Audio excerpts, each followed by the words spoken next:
Now, we did get a call on the hotline. I think it's coming in again. Let me check it. Let me see. It's ringing. Hey, what's up, buddy? Hey, is this my dear friend Mauricio? What's up, Garrett? Maui. Hey, now, correct me if I'm wrong, but is it your birthday? Yep, it's my birthday. Dude, happy birthday. Do you guys want to sing a song real quick for just a birthday kind of while I load up something else? Something official. Why don't you guys just take it? It after, do like a Halloween theme? Yeah, make it like a... Here, I'll give you a dual cam. And make it like a spooky kind of... Don't look at that. Don't look at this. I don't want to show that. But give them like a spooky theme. Yeah, go for it. Okay, ready? Yeah, I'm going to load up in something official. Okay, go ahead. Happy birthday to you. Happy birthday to you. Happy... Boom! Scared you. Anyway, happy birthday. Wow. Thank you. That was good, dude. See, it's like a scare. That sounded like a Nine Inch Nails cover.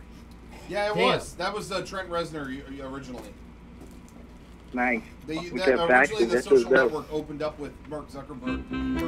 Hey, Kevin. Hey there, Kevin. Guess what, Kevin? It's your birthday. I bet you already knew that. Of course you knew that, Kevin. It's your birthday, Kevin. It's your birthday. Lots and lots of cake. All right, we got that out of the way there. Happy birthday, Mauricio. Thanks, buddy. Thank you. Appreciate it. Ugh. Now I'm wearing eyeliner. I don't know if can you see at home. Did I put it on right? I want to make sure I didn't get it in the corners, and it's also important. You don't want it you don't want it to gob up in the center. I want to just. If you're looking at home, Maui, can you check that out? Make sure I did that right. You got to follow the goth guidelines, buddy. I'm trying, dude. Robert Smith or Peter Murphy. I was kind of going for something a little in between, but I'm happy to hear you. We'll play a little bit more Bauhaus into the show.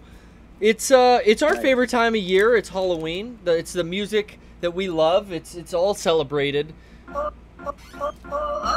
that dark stuff. It's all celebrated in the month of October. Hey, I noticed you were watching or rewatching movies for Halloween. Which movie did you last see?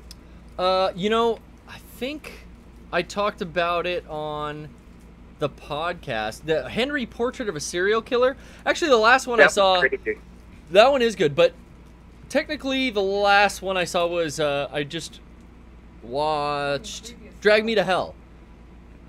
Yeah, Jacqueline. The Sam Raimi one? Jacqueline, you came home. Yeah, Sam Raimi directs it and wrote it with his son, I believe. Yeah, that shit was scary. It was loud. When you came home, you didn't know what was happening. You thought It was just a goat, right? A goat was possessed and eating bit another man. It was You know what's going on now? Right now? What's that? You know what's going on right now? Over on Hollywood Boulevard? What's going on? They're doing promotion for the Ash versus Evil Dead.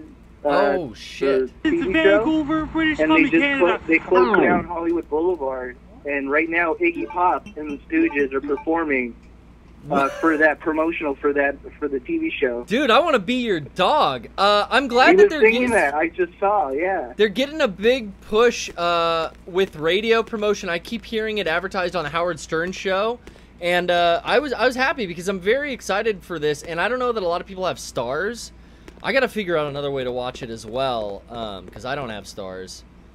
But I'm just so fucking happy that, like, the original team got together to do, hopefully, a really good version, you know, television season version of another Evil Dead movie. Is exactly kind of what it's been described and what it looks like to me. They preemptively have already given. Did they say that it's going to be just like a one-off thing, or is it going to be? No, Rocco just said preemptively greenlit for a second season already. Shit! Shouts out to Bruce. Congrats, Bruce, and the Rammies. That's fucking good news. And Miss Lucy Lawless. I loved watching Xena Warrior Princess, and that's where I became really familiar with Sam Raimi's son. Because I think he played Joxer in that. Oh, yeah. Is that him? any excuse to get Xena and Gabriella in some type of like fur bed kind of like teepee area, like when they would camp. Joxer would be like peeping in, you know, trying to. He kind of had a thing mainly for Gabriella. I don't know about you.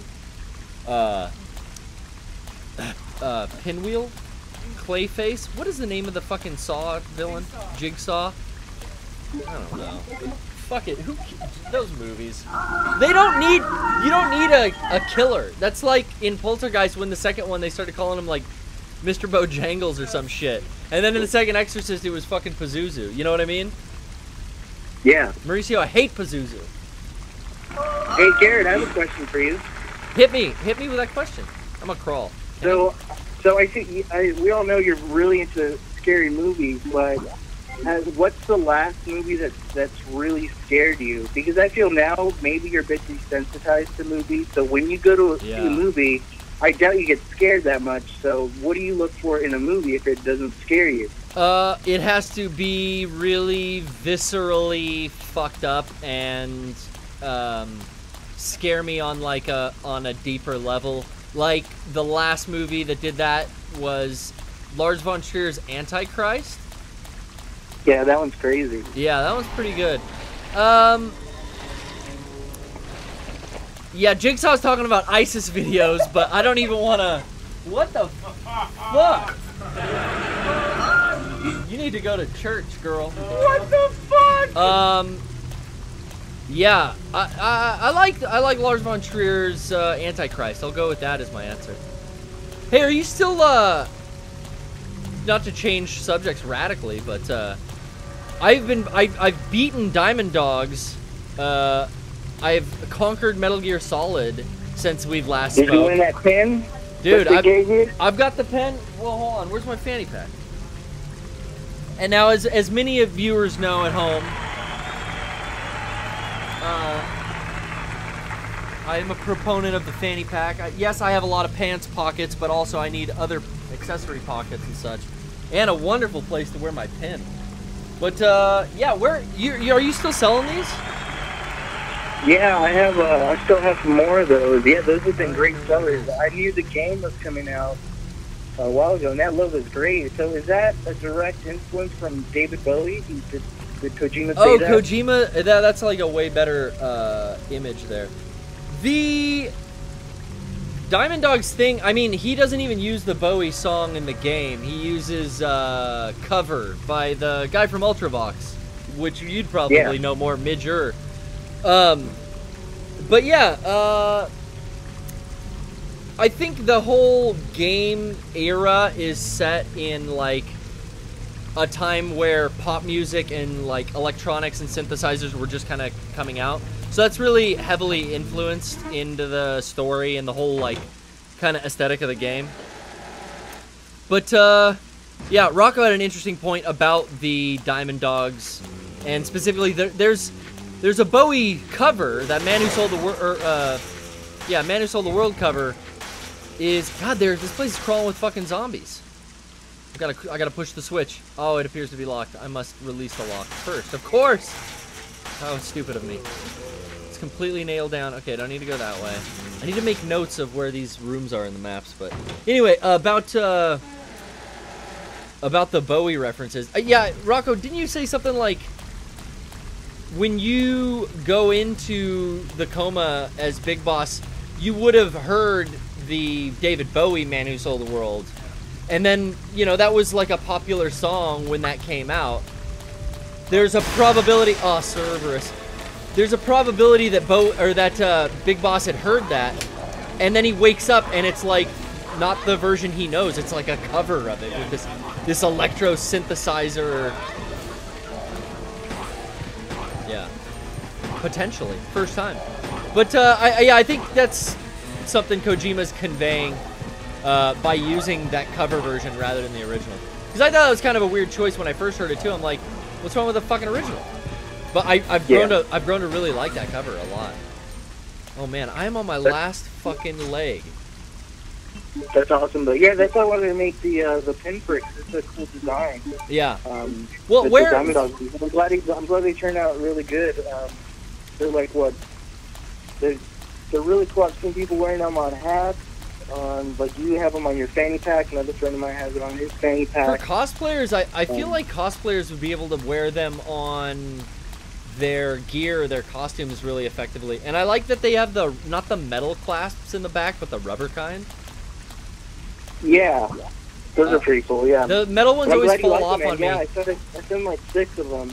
I was always afraid of those. I thought they were really cool. I was always afraid of those type of buttons because the fucking metal parts on the backing always fall off and I lose them. But these have never came off once. I'm gonna have to grab another one from the set. Mine's taking some Diamond Dog wear. You know how Snake gets all bloody in the game?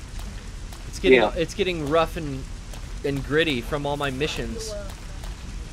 So now that you're done with the game, what do you do? Are you just like done? That's Dude, it? I'm never. Here's the thing. Yourself? I don't think I'm done with that game. Yeah, exactly. Never be game over, Rocco. I'm still playing it at every convenience. Yeah. Yeah, I don't want to stop playing it. I think about it all the time, and I really feel like that's going to be my console for a while. I still haven't opened Rock Band or Mario Maker, which I need to do because I've bought those already. But yeah, they put out some good 80s tracks today. They released Depeche Mode, an NXS song, and this other song. I don't know the band, but the song is like really familiar. It's Always Something That'll Remind Me. Oh yeah. But yeah, I got the Depeche Mode song. It's modern English. People are people. It's really cool. That's awesome. I'm gonna have to fucking get all of those, which is just more money I'm giving to. I never thought I'd be spending more money on harmonic stuff, but here I am. Here we are. But you know what though? I feel like, you know how there's so much music out now and there's like new bands? I feel the only way I would listen to new music is through Rock Band. Like the game like forces me to like sit down and listen to music. Yeah. And I feel like that's like I'm glad that Rock Band's back because now more bands can have exposure to, you know, young kids can listen to older music or these newer bands can put out their song through there. Honestly, I think that's the future. You know how all this streaming stuff, you know, they don't get that much money and it's like for free, all this sort of stuff. But with this Rock Band, where people actually pay like $2 and get a song, and you have to sit down and listen to it and, you know, play it, I think that shit's great. So I'm glad Rock Band's back in that aspect. I'm happy it's back just to get in front of the kit and the microphone and actually play it again. But yeah, I don't know. I may be a curmudgeon, but I like don't want to discover new music because there's old music I'm still discovering, and I feel like I have a very hard time getting into anything new. If it's newer, if it's new by an artist that I liked previously, like that's something different. But man, I just have a really hard time connecting with new music, and it's been fucking years since I have. You know what? Queens of the Stone Age. Queens of the Stone Age is the newest band I listen to. I really think that might be the case. Apple Music has helped me discover a lot of shit I've never heard before, and I love it. Yeah, I'm having a great. I have a complete access to any type of music service and every type of music service, and I use them to discover older music, not necessarily like new music, 2015 music. Like I am always listening and discovering new artists and new bands, but they're not from 2015. They're from the past. Yeah. I just don't really like where music is. Rock is kind of fucking dead, man. I mean, there's some shit out there, but not for me. You know what? I thought the same thing until you actually go out and look and go to the bands and stuff. Like this weekend, I went to like 20 different shows. There's a thing called Beach Goth. There was a band called Cadaver. These 3 guys straight out of the 70s looking like young dudes, like, you know, 3 guys, long hair, long beard, you know, just really like mythical looking, and their music kicked fucking ass. It was like heavy stoner metal, like Sabbath riff, fucking, they kicked so much ass. And this band's been new, and I've never heard of them before. And then I saw this one band called The Sword. A buddy of mine. Oh, see, you know what? I like The Sword. I guess Queens of the Stone Age isn't the newest band I listen to. Because, yeah, every once in a while there's stuff like, even doing the GCP, Martin and Jake would, like, tune me on to some new band like Uncle Acid and the Deadbeats or Flower Traveling Band or, I don't know where I ever picked up the Sword album, but I have a couple. And, yeah, I guess there's some decent stuff out there, but it's nothing that I'm, like, really fucking passionate about, like, and would want to rush out to a concert for. Then again, nothing fucking comes to San Diego is my problem. There's a lot of bands I saw that went to the Belly Up, and I've been there before. Yeah, Belly Up's not really San Diego. That's still like an hour-and-a-half drive for me. Oh, okay.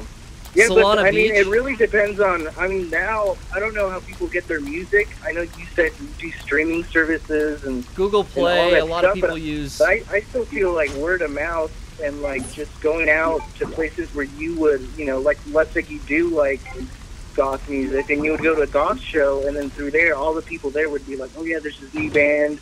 Yeah, well, goths. It would be kind of word of mouth. Goths don't talk to each other though. That's the thing.